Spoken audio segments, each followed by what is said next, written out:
오늘은 종교개혁주일로 드립니다. 종교개혁은 통상적으로 1517년 마틴 루터가 95개조의 반박문을 발표한 것을 통해서 시작된 그 종교개혁을 시점으로서 매년 10월 마지막 주일에 종교개혁주일로 많은 교회들이 지키고 있습니다. 물론 지키지 않는 교단도 있습니다. 이 사건은 단순히 기독교 역사뿐만 아니라 세계사에게도 굉장히 중요한 분기점을 형성한 사건이 바로 이 종교개혁의 사건의 모습입니다. 이 시기를 구분해서 중세와 근대로 구분하고, 그리고 또한 캐톨릭 교회에서 분리된 교회를 통틀어서 개신교라고 부르고 있습니다. 사실 우리가 종교개혁주의를 루터의 종교개혁의 시점으로 해서 매년마다 지키고 있지만은, 그러나 루터의 종교개혁 이전에 이미 종교개혁이 시작이 되었습니다. 그것을 아는 분들이 그렇게 많지 않더라고요. 이미 다수의 종교개혁이 발생했고, 그리고 종교개혁이 마틴 루터의 개인의 공헌에 큰 그런 힘이 되고, 그것을 통해서 교회가 변화된 그런 결정적인 역할을 했지만, 그러나 이미 이전에 종교개혁을 한 그런 믿음의 사람들이 있었다는 것입니다. 독일의 그 보름스라는 시에 가면은 거기에 광장이 있습니다. 그 광장에는 루터의 흉상이 있고요. 루터의 흉상을 위시해서 양옆에 다른 종교개혁가의 흉상이 있습니다. 종교개혁가들, 루터 이전에 활동했던 사람들의 흉상이죠. 프랑스 출신의 피터 와일도, 영국의 존 위클립, 그리고 체코의 얀 후스, 이탈리아의 지롤라모 사보나룰라, 이들의 순교와 이들의 희생이 있었기 때문에 우리가 루터의 종교개혁이 있을 수 있었다는 것입니다. 우리가 간략하게 한 사람 한 사람이 어떤 사람인가 잠깐 여러분들에게 소개하기를 원합니다. 12세기의 종교개혁의 횃불을 든 사람은 프랑스의 피터 와일더입니다. 그런 리옹에 있는 굉장히 부자였는데 순수한 복음을 가지고 그의 재산과 열정을 다 바쳤던 사람이에요. 교황권을 향해서 데살로니가 후서 2장에 나와 있는 교황에서 죄의 사람이다라고 서슴없이 부르기를 주저하지 않았고, 그리고 요한계시록 13장에 나오는 첫 번째 짐승이 교황이다라고 그렇게 했던 사람이 바로 피터 와일더라는 사람입니다. 재산을 다 뺏기고 추방병령을 받고, 그리고 또한 다른 나라에 가서 하나님의 복음을 증거했던 삶을 살았던 사람입니다. 여러분들이 아마 잘 알고 계시는 그 존 위클립, 영국의 성경 번역가, 이렇게 얘기하고 있는데, 존 위클립은 2명의 교황이 전쟁을 벌이는 시기에서 교황제도에 반대하는 교황권론이라는 책을 썼고요. 그리고 교회 대분열이 로마 교회의 타락을 보여주고 있다라고 교황을 적그리스도라고 아예 단적으로 얘기했던 사람이 존 위클립이었습니다. 성경을 영어로 번역을 했고요. 일단 그런 모든 것을 통해서 그가 이단으로 취급받아서 결국 화형에 처해져 있던 그런 모습이 바로 존 위클립이라는 것을 우리는 알고 있습니다. 그 이후에 일어나던 사람이 바로 얀 후스, 체코 사람입니다. 후스는 체코어로 거의라는 뜻을 대고 있고요. 후스는 교회가 타락을 청산하고 초기 기독교 정신으로 다시 돌아가야 된다라고 주장을 해서 결국 그도 위클립의 그런 모습처럼 사형에 처해져서 결국 화형에 처해져 그의 생을 마감하게 되어져 있습니다. 그 다음에 이어지는 종교개혁가가 이탈리아 출생, 즉 로마의 교황청이 있는 이탈리아에서 개혁이 일어났는데, 바로 이탈리아 출생 수도사로서 지롤라모 사보나룰라라는 사람입니다. 로마 교회에서 아주 간략한 언어로서 하나님의 복음을 증거하였고, 그리고 설교의 대부분이 교회와 세상의 부패, 또한 성직자들의 부패에 대해서 결국 얘기를 하고, 그 또한 교회의 미움을 받아서 죽음으로 이르는 그런 지경까지 일어났습니다. 그리고 그 다음이 루터예요. 그러니까 우리가 흔히 얘기하기를 종교개혁 이러면 우리가 루터만 생각하는데 이미 이전에 12세기, 13세기 그리고 14세기 초까지 계속적으로 이어져 나왔던 그 이전의 종교개혁가의 헌신과 죽음을 통해서 결국은 이 모든 것이 일어났다라는 것을 알고 있습니다. 루터 이후의 종교개혁 운동은 스위스 주의를 지금 우리가 위시를 해서 여러분들 알고 있는 즈빙클리 그리고 제네바의 존 칼빈, 스코틀랜드의 존 낙스 그리고 영국의 감리교의 창시자라고 얘기하는 요한 웨슬러 이런 모든 사람에게 종교개혁의 불씨가 계속적으로 이어져 나갔다라는 것을 우리가 분명히 잘 알고 있습니다. 종교개혁은 한 시대의 루터를 통해서 갑자기 일어난 사건이 아니라 이미 이전 그리고 루터 이후에 계속적으로 이어져 나간 종교개혁이고요. 그 종교개혁의 모습은 현재 우리 시대까지 계속적으로 이어져 나가야 된다는 것입니다. 하나님의 숫자가 많고 적은 것, 그 숫자에 따라서 귀한 역사를 나타내지 않으십니다. 왜? 하나님은 혼자 다 하실 수 있어요. 전지전능하신 하나님이기 때문에 하나님이 원하신다면 교회의 개혁이나 교회의 부흥이나 한 사람의 생사 모든 것들은 하나님이 이미 다 하실 수 있습니다. 그러나 하나님은 하나님 앞에 충성된 사람, 하나님 앞에 헌신된 사람, 하나님 앞에 온몸을 바치는 사람을 통해서 하나님은 일하신다는 사실 우리가 분명히 알 수 있기를 바라겠습니다.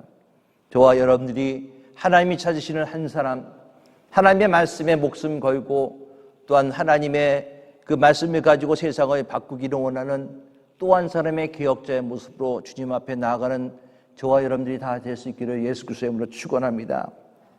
북이스라엘 우리가 호세아서로 계속 보고 있지만은 북이스라엘에는 19명의 왕이 있었고요.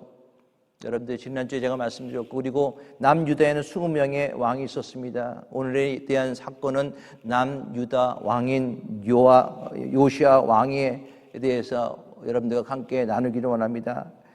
남유다에는 20명의 왕이 있었는데 그 중에 7사람만 선한 왕이다라고 성경은 얘기하고 있어요. 그 중에 한 사람이 요시야는 8살에 왕이 되어서 31년간 유다를 다스린 16대 왕입니다. 하나님은 그를 이렇게 평가합니다. 전에도 없었고 후에도 그와 같은 자가 없었더라. 요시야 왕은 모든 왕 가운데 가장 하나님 앞에서 나라를 변화시키고 그리고 나라를 다시 한번 세우기 위해서 헌신한 왕, 그 왕에 대해서 하나님은 그렇게 평가합니다. 전에도 없었고 후에도 없는 왕이다. 요시야의 종교개혁, 요시야 신앙개혁, 하나님 앞에 이렇게 칭찬받을 수 있는 요시야의 모습은 어떤 모습이었는가? 오늘 말씀을 통해서 그것을 찾아볼 수 있기를 바라겠고요. 저와 여러분 또한 제2의 요시야, 제3의 요시야, 제4의 요시야가 될 수 있기를 바라겠습니다.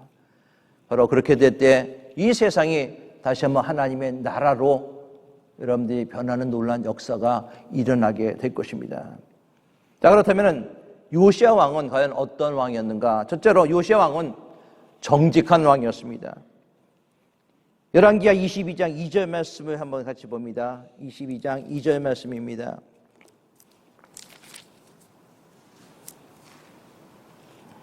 같이 한번 읽어볼까요?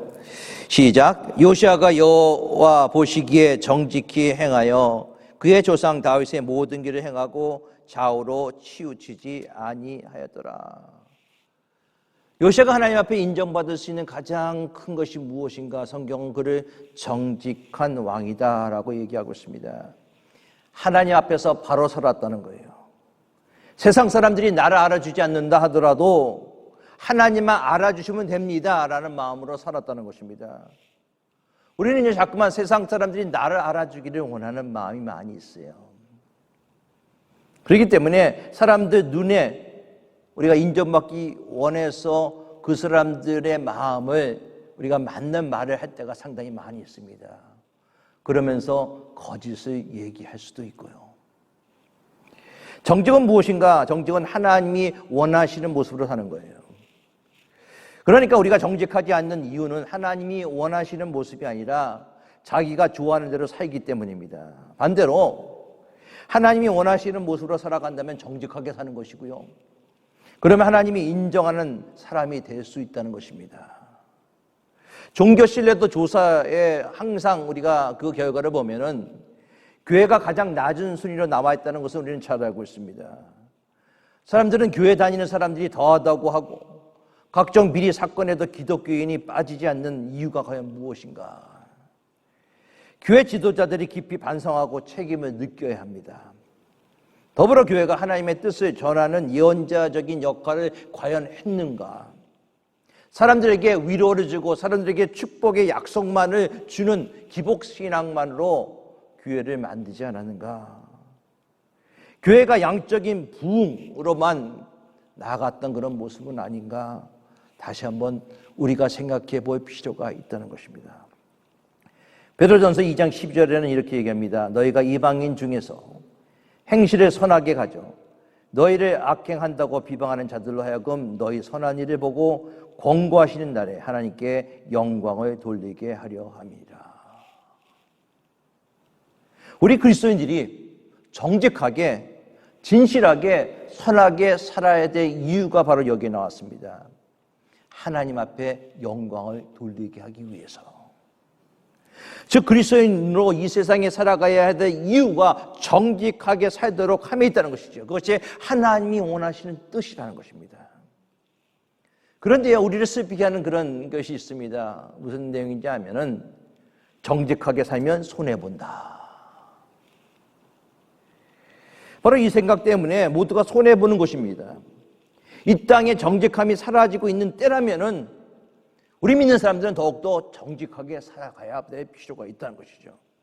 왜냐하면 예수님이 너희는 세상의 빛이니라고 얘기하고 있어요.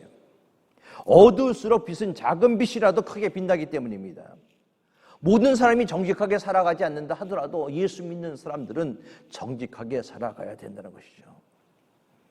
잠언 23장 16절 말씀은 이렇게 얘기합니다. 만일 내 입술이 정직을 말하면 내 속이 유쾌하리라.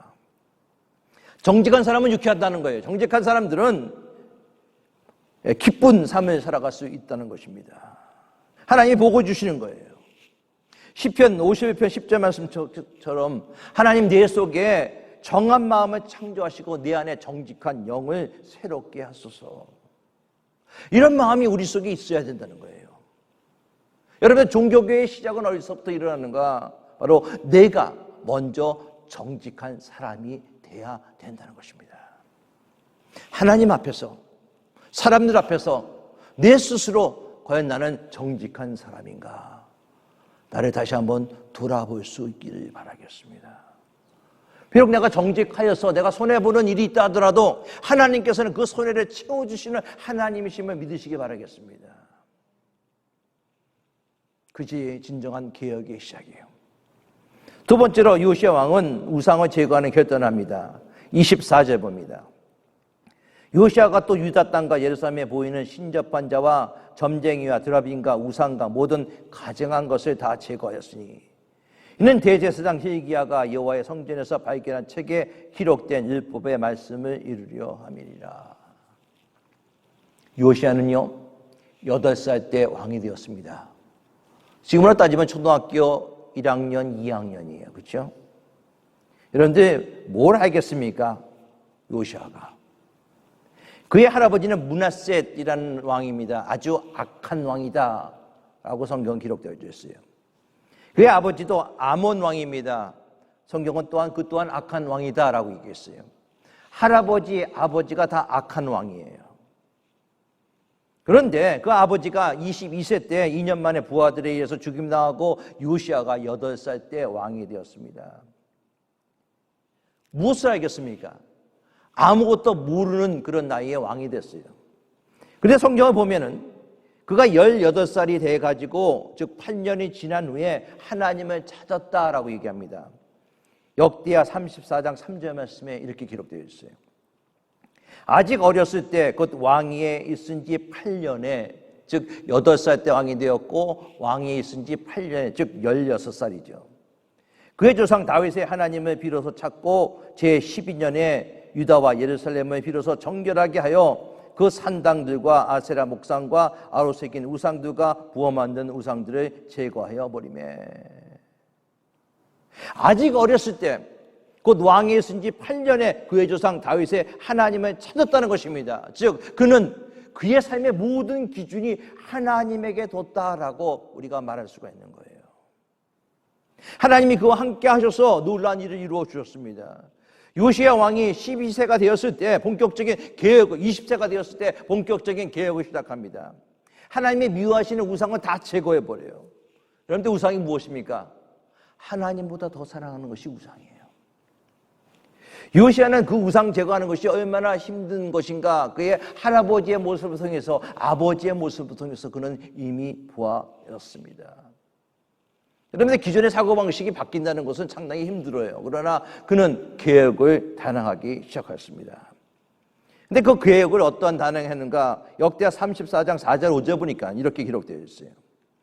무리가 왕 앞에서 바알의 제단들을 헐었으며 왕이 또 그 제단 위에 높이 달린 태양상들을 찍고 또 아세라 목상들과 아로 새긴 우상들과 부어 만든 우상들을 빻아 가두를 만들어 제사하던 자들의 무덤에 뿌리고 제사장들의 뼈를, 즉 우상을 섬겼던 제사장이에요, 제사장들의 뼈를 제단 위에서 불살라 유다와 예루살렘을 정결하게 하였으며,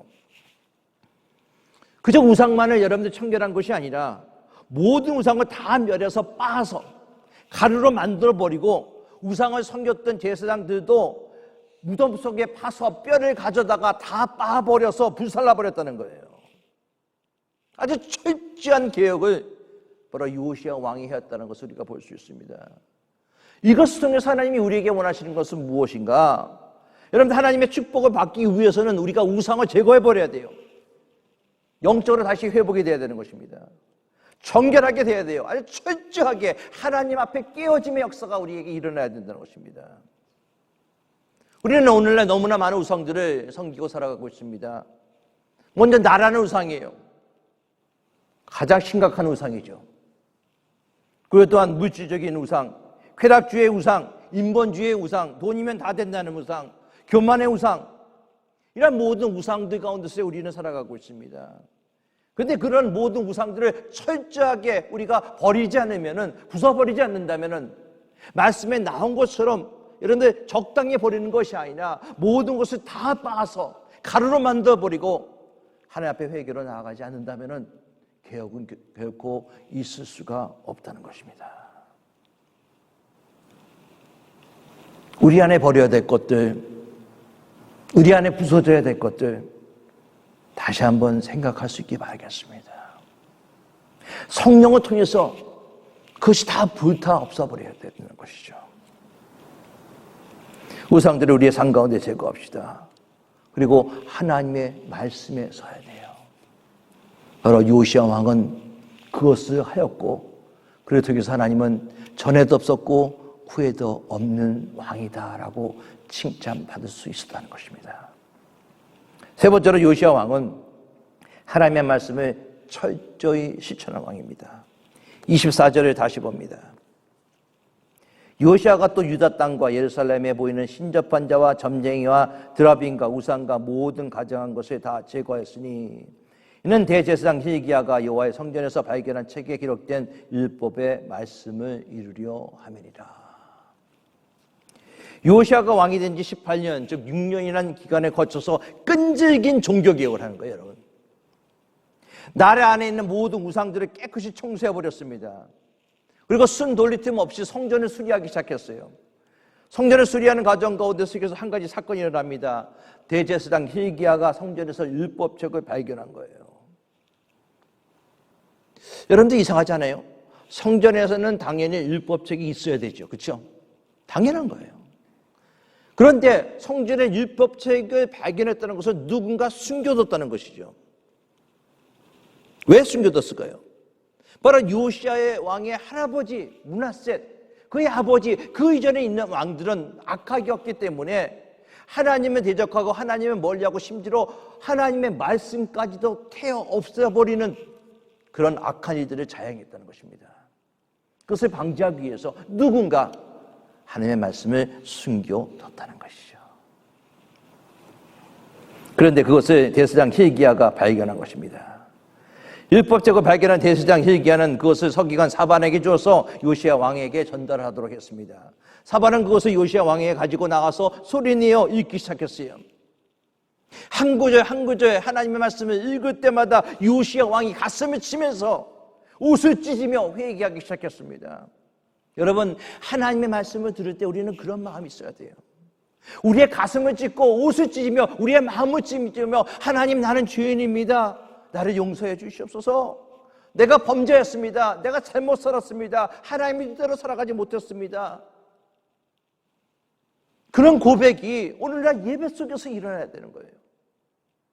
기도하지 않는 죄, 감사하지 않는 죄, 남은 미워한 죄, 원망한 죄, 불평한 죄, 남이 뒤에서 모함한 죄 다 회개해야 된다는 것이죠. 주님 용서해 주세요. 회개하고 하나님 앞에 나아가는 그런 모습이 우리 안에 있어야 된다는 것입니다. 여러분들, 이제는 여러분들 삶 가운데 어떠한 일들이, 특히 나쁜 일들이 일어났을 때, 어려운 일이 일어났을 때 환경을 탓하지 않기 바라겠습니다. 사람을 탓하지 않기를 바라겠습니다. 먼저 내 자신을 돌아볼 수 있기를 바라겠습니다. 열왕기하 22장 12절 13절에 이런 말씀이 있어요.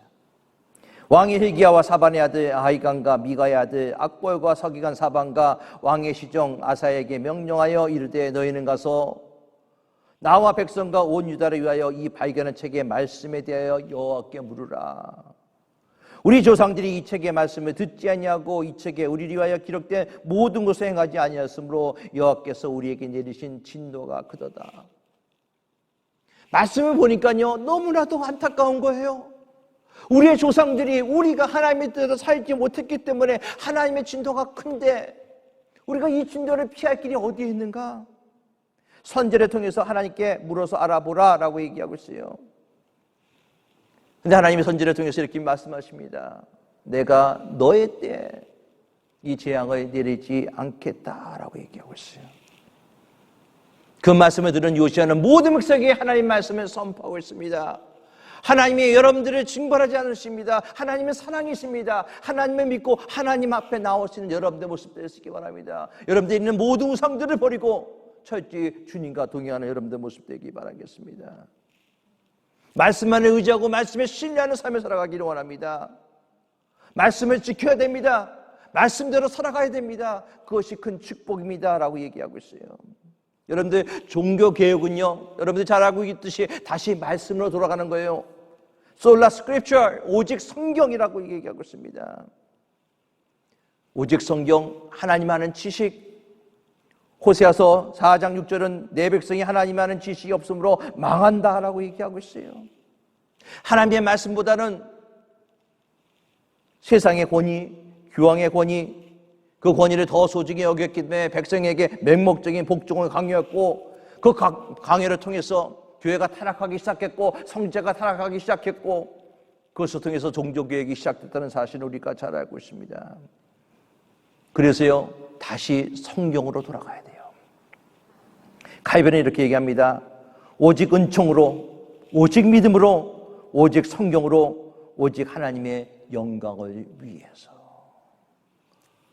진정한 개혁은 하나님 중심, 즉 신앙으로 되돌아가 하나님의 말씀에 비춰서 나가야 된다는 거예요. 우리가 신앙을 바로 세우기 위해서 성경도 읽고 성경 통독도 하고 성경 암송도 하고 성경 묵상도 합니다. 그런데요, 여러분들이 계속적으로 성경 말씀대로 살아가면요, 어느 순간에 성경에 있는 말씀이 내가 성경을 읽는 것이 아니라, 내가 성경 말씀을 암송하는 것이 아니라 하나님의 말씀이 나를 읽는 거예요.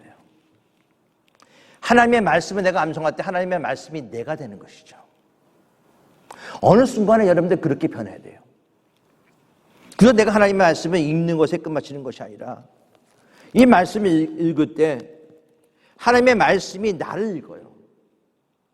나의 연약함, 나의 죄성, 나의 부족함. 성경 말씀이 나를 읽기 때문에 나는 죄인입니다 라고 내가 나아갈 수밖에 없다는 것이죠. 말씀이 실종되면 사람이 우상에 빠지고 타락합니다. 여러분들, 이 시대의 교회와 목회자들이 왜 그렇게 욕을 먹습니까? 교회가 커지면 목회자가 그 안에서 하나님 자리를 대신하려고 하는 경우가 상당히 많이 있습니다. 하나님을 대신해서 영광을 받으려는 욕심 때문에 그렇습니다. 하나님의 말씀이 아니라 목회자나 그 어떤 사람이 숭배와 복종의 대상이 될 때 교회는 타락하고 우상에 빠지게 되어져 있습니다. 하나님의 말씀이 사라지면 타락하게 되는 거예요. 교회와 크리스찬이 타락될 때는 힘들고 어려울 때가 결코 아니에요, 여러분들. 교회가 평안하고 교회가 잘 나가고 목사가 잘 나가고 목사가 유명해지고 할 때 또한 그들이 그 자리를 하나님께 돌리는 것이 아니라 자기 스스로 영광의 자리에 올라가려고 할 때 교회는 타락하게 되어져 있는 것입니다. 강단에서 선포되는 말씀을 듣고도 우리가 그 말씀에 순종하고 살아가고 있지 못하는 이유가 무엇인가? 그 말씀대로 살아가게 되면 불이익이 내게 찾아올까 봐. 그 말씀이 너무나 이상적이기 때문에, 그 말씀이 나와 나의 삶과 너무나 괴리가 있기 때문에, 여러분 그렇기 때문에 말씀에 순종하고 있지 않습니까? 우리는 도전해야 된다는 것이죠. 하나님의 말씀대로 살아가기를 원합니다 라고 우리는 매 순간순간 우리 스스로에게 도전이 있어야 되는 거예요. 요시야 왕이 가장 중요했던 것은 무엇인가? 하나님의 말씀을 읽고 말씀대로 했다는 거예요. 그 언약책에 기록된 대로 하나님이 여호와를 위해서 유월절을 지키라 선포하였기 때문에 그는 다시 한번 유월절을 회복하였고 말씀을 회복하였고 그 유월절을 지킨 것이 이전의 사사시대에서부터 이런 유월절을 지킨 적이 없다라고 하나님이 그렇게 말씀하시는 거예요. 여러분 이 말씀을 제가 가만히 묵상하면서 이런 생각했어요. 유월절 오늘날 만약에 예배로 얘기한다면은 그동안에 수많은 예배들 이미 있었어요. 유월절도 지켰습니다. 예배를 드렸습니다. 그러나 하나님이 기뻐하시는 예배가 아니었다라고 하나님이 그렇게 평가한다면은 나의 믿음의 모습은 어디 있는가? 유월절을 지키지 않았다라는 말씀은요, 하나님을 잊어버렸다는 거예요. 자기의 믿음을 잊어버렸다는 것입니다. 그저 형식적으로 하나님 앞에 나와서 형식적인 제사들, 형식적인 예배를 드렸던 모습이 바로 이스라엘의 모습이고 오늘날 우리의 모습이 아닌가. 다시 한번 우리 자신을 돌아볼 수 있기를 바라겠습니다.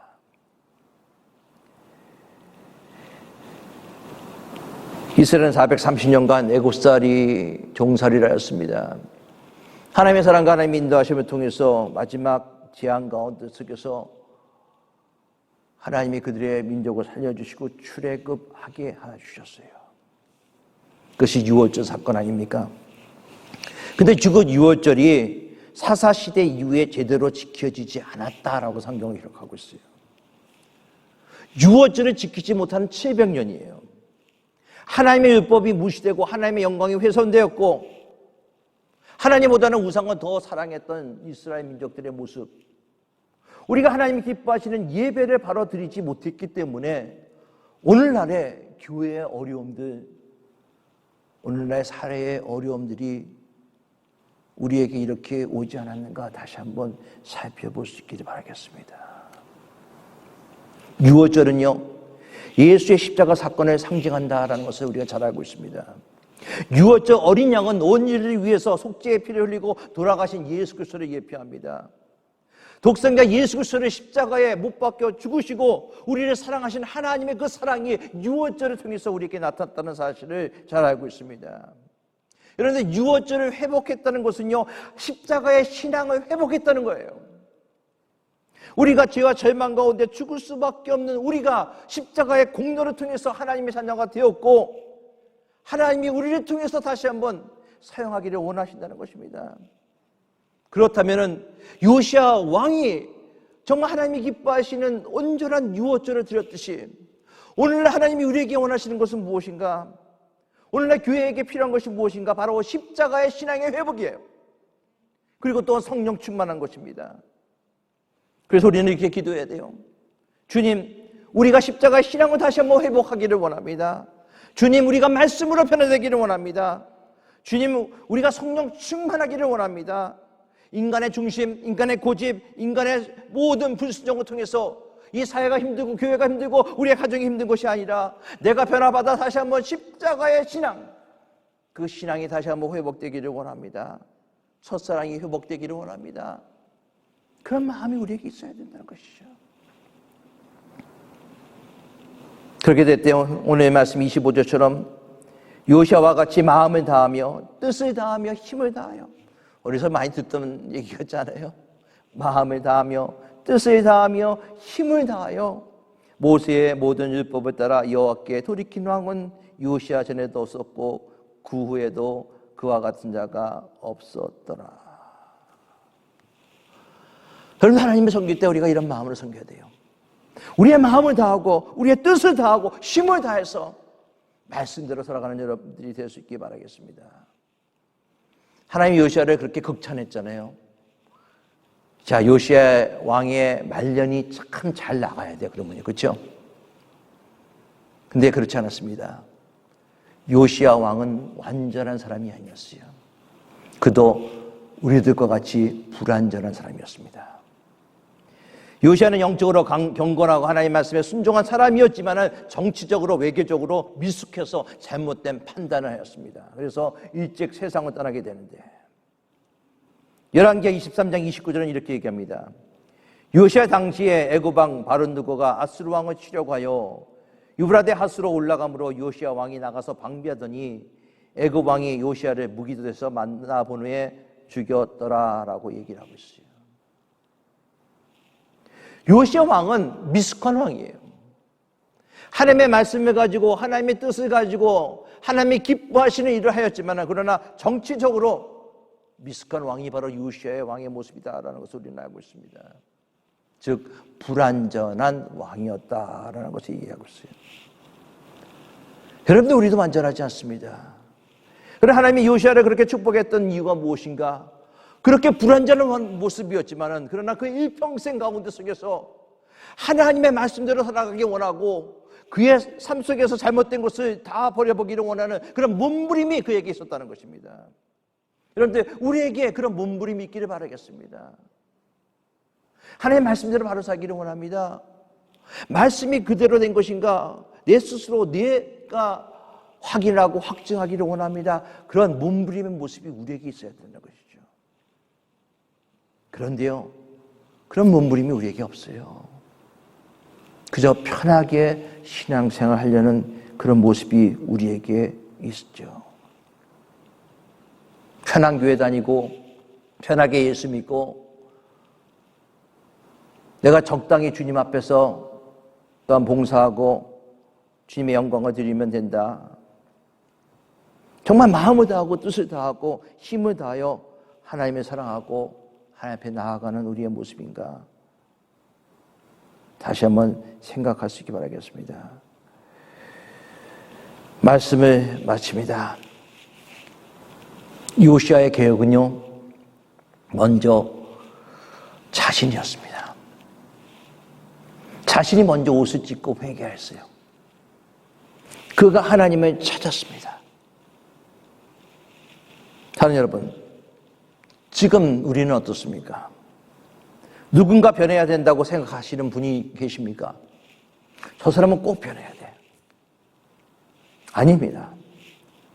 저와 여러분들이 먼저 변해야 합니다. 저와 여러분들이 먼저 말씀 앞에 중심을 두고 회개의 옷을 찢어야 합니다.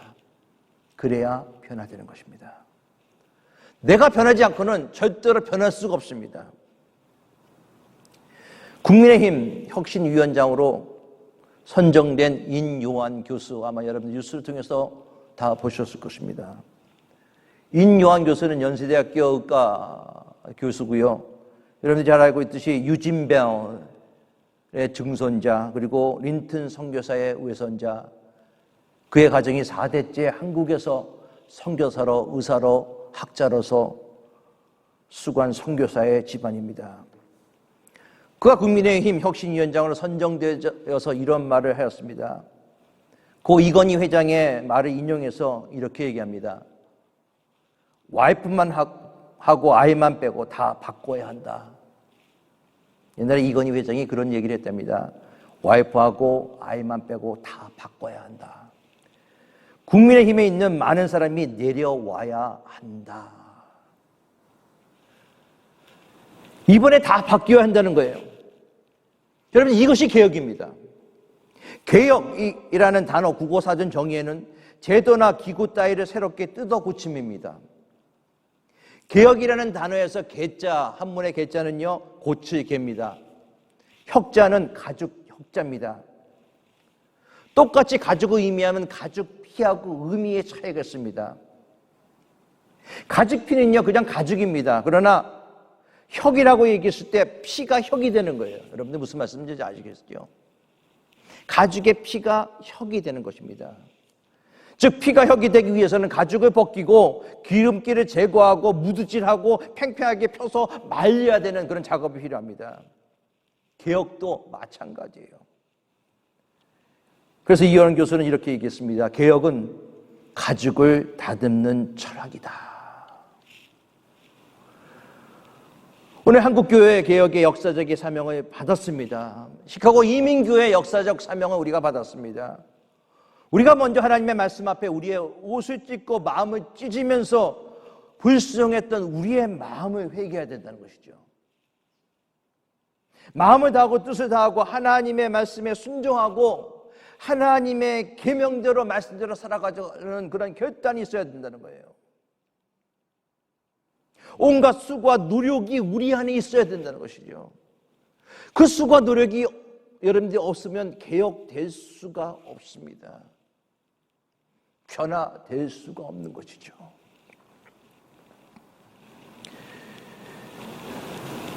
인연 교수가 모든 사람이 다 내려와야 된다, 모든 사람이 다 바뀌어야 된다라고 얘기하면서 다른 사람이 기자가 이렇게 얘기합니다. 당신이 그런 얘기를 하는데 그러면은 당신에게 쓴소리 하는 사람은 누굽니까? 왜냐하면 본인 자신이 쓴소리를 하겠대요. 그러면 당신에게 쓴소리 하는 사람은 누굽니까? 제가 저 자신에게 쓴소리 하겠습니다. 그러더라고요. 뭐 믿음의 집안이니까는 아마 하나님께서 쓴소리 하는 것을 아마 들을 줄 믿습니다. 사랑하는 성도 여러분, 종교개혁주의를 맞이해서 정말 내 안에 먼저 변화되어야 될 것이, 내 안에 먼저 개혁되어야 될 것이 무엇인가 먼저 다시 한번 생각해 볼 수 있기 바라겠습니다. 교회가 아니라, 저 사람이 아니라 바로 나, 모든 개혁은 나로부터 시작된다는 사실을 기억하고 주님 앞에 인정받고 영광 돌리는 저와 여러분의 모습이 될 수 있기를 예수 그리스도의 이름으로 축원합니다. 기도하겠습니다. 모든 개혁의 시작이 나로부터 시작된다는 사실을 믿고 오늘 종교개혁주의를 맞이하여 주 앞에 다시 변화되어 하나님이 기뻐하시는 믿음의 사람으로 서기를 원하는 주의 사랑하는 성도들을 축복하여 주시옵소서. 우리 주 예수 그리스도의 이름으로 기도드리옵나이다. 아멘.